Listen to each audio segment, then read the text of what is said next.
in the first part, we talked about worker communism, why the Worker Communist Party, and what were the motivation for establishing or the necessity for establishing such a party. In this part, we are going to talk about the current situation in Iran. Welcome back, Hamid Taqoui. Thank you very much. The influence of the Worker Communist Party is ever greater. Can you talk about your vision to the current situation? What are the exits for the people of Iran from this hell? I think that Islamic Republic is in a very big political, social, and economical crisis. You see that in the streets of Iran before anything else. The main factor is if you just have a look at what's happening, say, in last 2-3 years, you see that Islamic Republic has a very big problem. By streets, I mean mass movements, mass uprising. We had 2 of them during the last 3 years.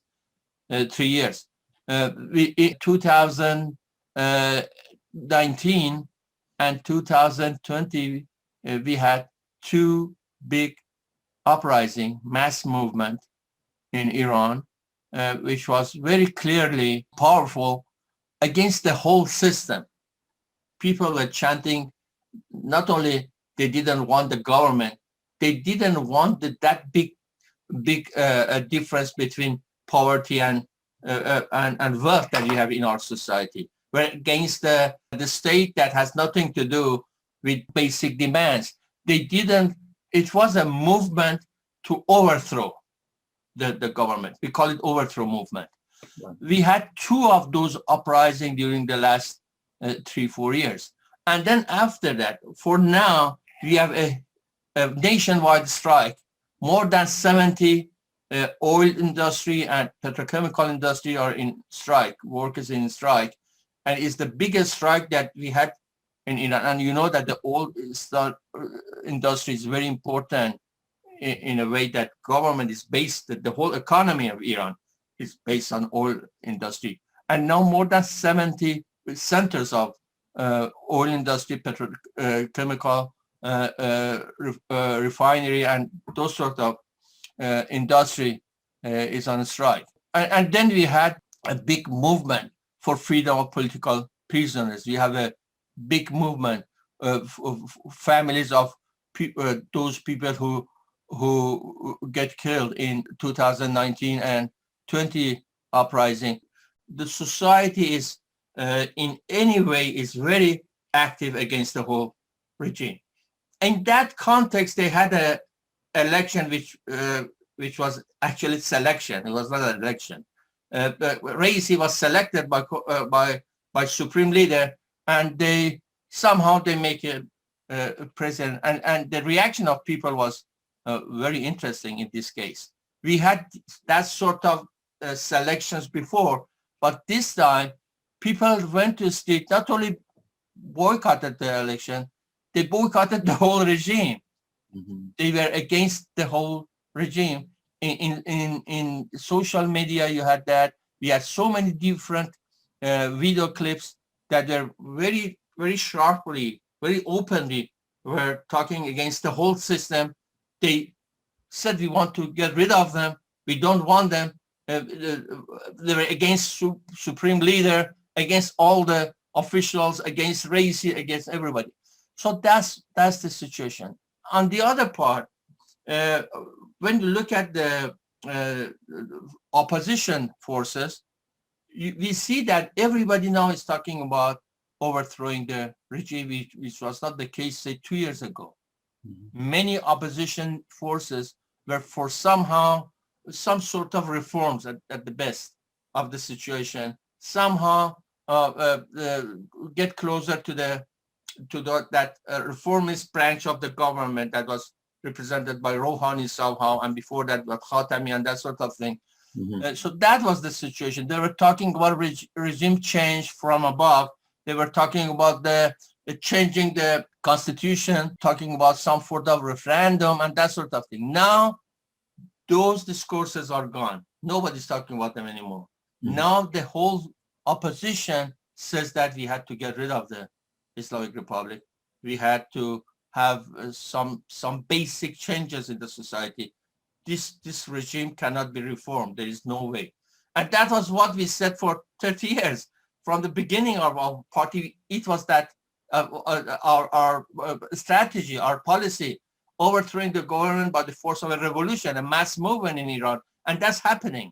And our party had a role to play. It was not just that our party was saying something, society was doing something else. Now we are meeting each other. That was not the case. The case is that we were very active to create that sort of situation. And fortunately now, as I said, many other opposition forces, they had to now, if you want to be relevant to what's happening in Iran, they had to talk about the revolution. And the other point is that it's not only that. We go further, more forward. The thing is that now even royalists, monarchists, talking about socialism is unbelievable. You know, the candidate of the son of the overthrown Shah, Reza Pahlavi, he just 2 months ago, before that election, he said that the future of Iran for 20 years after the collapse of Islamic Republic would be socialism. That's what he said. He said, I'm not no longer a king. I don't claim that I want to go to the power after the collapse. And monarchy contradicts the human rights. That's what he said. What that thing means, it doesn't mean that he just read and somehow now find out, okay, socialism is better. Of course, it's not the case. The case is that if he wants to keep himself relevant to what is happening in Iran, he had to go and just lean toward the left and talk about the socialism, talk about that monarchy is not working anymore. It is done. It is gone. That was he said, the thing that we are saying for many years. Now the representative of monarchy, of royalists in Iran, the hope of the bourgeoisie that, okay, after the Islamic Republic, we have a new king and we're representing that, it is finished. What it means that's the force of the street. That's what I call the force of the street. And our party is representing the street. When I said the street, it doesn't mean that just demands of different movements, different parts for women, youth, workers, minorities. It's not only that. The street is, as I said, is united for some basic demand or basic goal, and that's the getting rid of the whole system. And labor movement, workers are at the core now. So they are all related. Our party is a party of working class. We are worker communism. And worker communism now is showing itself as a leader of the whole movement in Iran, as the leader of society. Let me, from one point of view, I just explained that many traditional left, so to speak, that sort of left of 20th century that we talk about in the first part of this program, the center of attention is their own relation with the working class. It's not the case for us. We are working class. We are the party of the working class. The relation of the working class or the labor movement and our party is our own problem, has nothing to do with society. What we are doing, and every communist party should do, I think, is representing working class in the society as the only class can create a future to free the whole society. So it's not the question of relation of our party with our own class. It's the relation of working class with the rest of the society. And a political party represented that. And that's a big, in a way, in this way of looking at the problem, that's a big difference, the main difference of our party and any other party, even the radical ones, so to speak. The parties who want to be very radical, so they emphasizing the relation with the working class. They think that radicalism for them means praising working class. That's not radicalism. Radicalism, as we saw it, is representing working class as a leader of women, to solve the problem, the discrimination that we have against women in Iran or other parts of society. It doesn't mean that they have to see you as a working class party. They have to see you as a force that can free them, can solve their own problem, not working class problem. You know what I mean? That's a big difference. If working class wants to be free, emancipated, he had to free the whole society. And in order to do that, working class needs a party that doesn't emphasize all the time its relation with its own class, but a party that represented working class in the other movement in the society and be in the forefront of all the movement against any kind of discrimination in society. That's what we are doing. That's our methodology. And we had a good result, I can say. Now, I have 2 minutes, Hamid. I want you to shed some light or talk about the influence and the recent policies of the Worker Communist Party. Recent, I mean, as of June 2021, what have you to say to the people of Iran? Why your policies are relevant and important to the revolution in Iran? We had recently a meeting of our central committee just 2-3 weeks ago, and we adopted some resolutions related to, of course, the current situation in Iran. I just explained that what is the situation of socialism and overthrowing movement in Iran, and based on that, we think that we have to go further than just overthrowing or organizing people for overthrowing the Islamic Republic. Or maybe I can say that in order to do that, we have to go further. We have to adopt a new approach, a new policies. And those, we don't have much time to explain the whole thing, but in very briefly, we can say that I talked about hegemony of socialism or paradigm of socialism, if you like. You can say that we have that paradigm in Iran now. So we think that we have to further that. We have to emphasize that. We have to organize people around the socialist criticism of every problem we have in society. So we call it a paradigm of socialism or socialist hegemony. Mm-hmm. We have that in Iran.